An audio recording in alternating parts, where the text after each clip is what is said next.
Saat malam hari di gedung Blue House, seorang direktur dari NIS, Baek Song-gi, ia datang menemui Kim Hak-won dengan membawa sebuah laporan.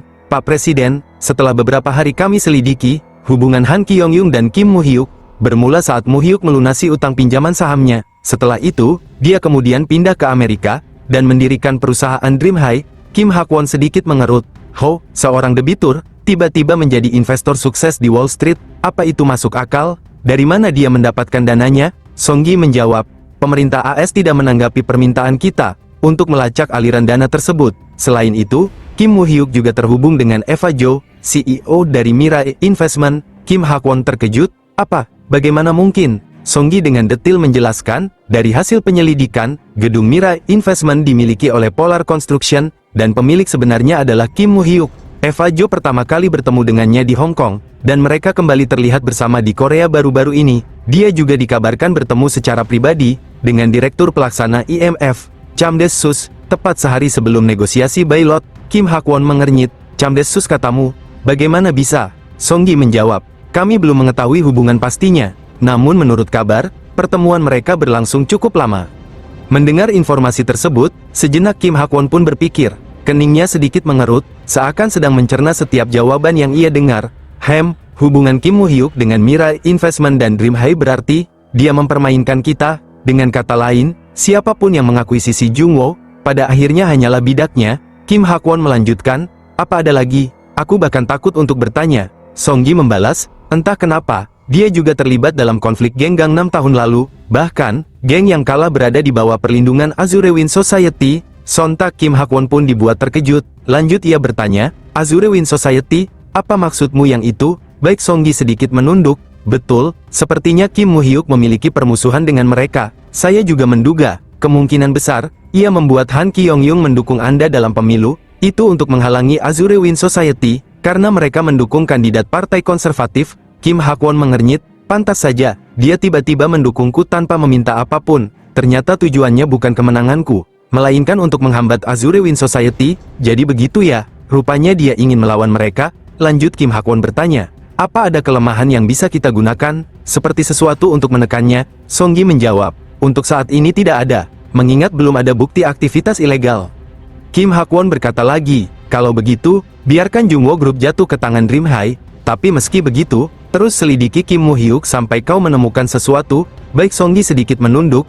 Baik Pak Presiden, akan saya lakukan sesuai perintah Anda. Singkat cerita, jabatan tangan dari kedua belah pihak menandai kesepakatan yang telah terjalin. Han Ki-yong-yung dan bank kreditur akhirnya menandatangani MOU restrukturisasi Jungwoo Group. Di dalam perjanjian tersebut, pembayaran utang diberi tenggat waktu 5 tahun, dan Dream High akan mengakuisisi seluruh saham anak perusahaan. Harga akuisisinya hanya 100 won, dengan syarat menanggung seluruh utang. Jungwoo Group, yang dulu termasuk raksasa bisnis Korea, kini resmi menjadi milik Dream High. Cerita kembali ke gedung Blue House. Setelah penyerahan Jungwoo Group selesai, Kim Hak-won mengundang para konglomerat untuk melakukan pembahasan. Sementara itu, Ketua Choi yang menghadiri pertemuan tersebut berkata, Pak Presiden, selamat atas pelantikan Anda. Kami akan mendukung pemerintah baru secara aktif, mengingat situasi saat ini pasti menjadi beban berat bagi Anda. Kim Hak-won menanggapi, terima kasih.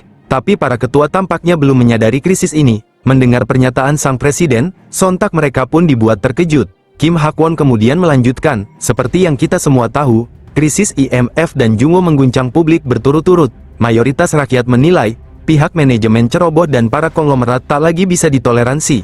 Karena itu, pemerintah akan menggabungkan afiliasi perusahaan besar. Sontak mereka pun terhenyak. Pak Presiden, bagaimana mungkin itu dilakukan?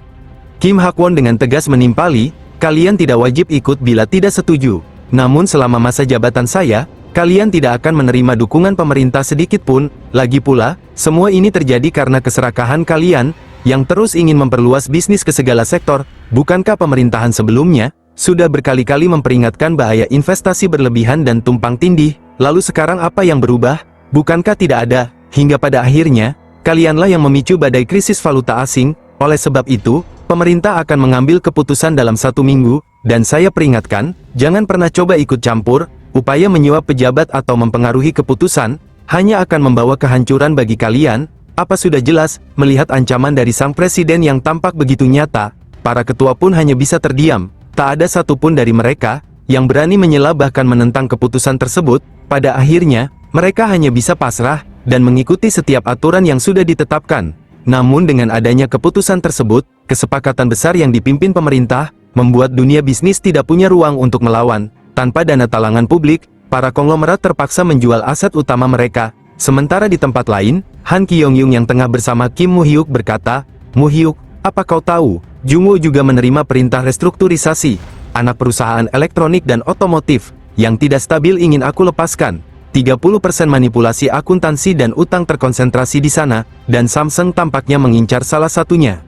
Kim Moo-hyuk menimpali, "Anak perusahaan otomotif bisa kita lepaskan, tapi bukan elektronik. Serahkan Jungwoo Motors ke Samsung, dan kita akuisisi Lucky Semikonduktor." Han Kyong-yung bertanya, "Bukankah Dahyun juga mau mengambil saham Lucky dan menggabungkannya?" Kim Moo-hyuk menjawab, "Mereka tidak sanggup. Mengakuisisi Asin Motors saja sudah terlalu berat bagi mereka." Han Kyong-yung menatap bingung. Memangnya semikonduktor sepadan dengan melepas otomotif? Bukankah itu cuma komponen komputer? Kim Moo-hyuk menjelaskan, "Di masa depan, semikonduktor akan menguasai segalanya. Kita harus memilikinya." Dalam gumamannya Moo-hyuk melanjutkan, "Anak perusahaan semikonduktor digabung ke Jungwoo Electronics, anak perusahaan peralatan rumah tangga digabung ke Lucky Electronics, unit-unit yang terlalu terpecah seperti petrokimia, kereta, dirgantara, pembangkit listrik, mesin kapal, dan lainnya dipisah menjadi 6 perusahaan baru. Dalam kesepakatan besar ini, resiko kebangkrutan Jungwoo berkurang drastis. Sementara Samsung menanggung sebagian besar utang dengan mengakuisisi Jungwoo Motors, dan begitulah akuisisi Jungwoo pun selesai dengan mulus." Cerita berlanjut, di rumah kediaman Baek Yong-hyun, sebuah acara pemberitaan di televisi mengabarkan, jika Presiden Kim Hak-won menyatakan bahwa restrukturisasi anak perusahaan konglomerat akan mengakhiri praktik manajemen longgar yang telah berlangsung lama, dan menjadikan kesempatan ini untuk memulihkan kredibilitas eksternal perusahaan. Sementara di sisi lain, Baek Yong-hyun yang menyaksikan berita tersebut bergumam, "Reformasi konglomerat, yah."